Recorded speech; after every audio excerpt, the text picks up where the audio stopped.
ايش يابا يا عمار؟ والله يابا تعبان. ساعتك تعبان؟ يابا والله. سلامتك. هسه يابا بحط لك شوية زيت سيرج بخليك زي الغزال. بابا يابا قززتني، صلك يوم الأول والثاني والثالث والرابع. يابا بدك تقليني؟ يابا ايش اقليك يابا انت بيضة؟ يابا بدي اياك تطيب. انا هذا زيت سيرج هذا يابا، خلي الواحد يطيب. هسه بتشوف بكره راح تصحى تكون هيك انشط واحد في كل الحاره.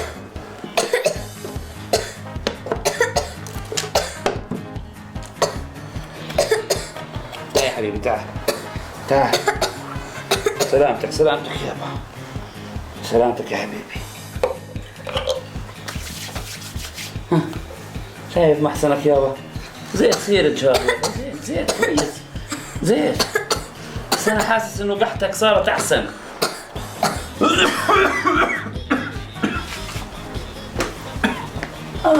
كيف حالك يابا يا عمار؟ هلا يابا. ان شاء الله منيح يابا. تعبان يابا، تعبان. لساتك بتسعل يابا يا حبيبي؟ لساتني بسعل يابا. سلامتك يابا، سلامتك. عندي شوية زيت دلك اياهم. يا ابوي بديش زيت سيرج يابا، بديش زيت سيرج. صار لك 15 سنة بتقول لي زيت سيرج يابا. صرت اقح زيت يابا، اوعية كلها صارت زيت يابا. انساني يابا. يابا ما فيش حدا بطيب ببلاش يابا. دواء حبيبي، فيش حدا فينا بحب الدواء. فيش دواء زاكي. لو في دواء على فراولة كان جبت لك، بس ما فيش يابا. هذا علاجك يا حبيبي. يلا يابا تعال. ابوي يابا خلص يابا خلص.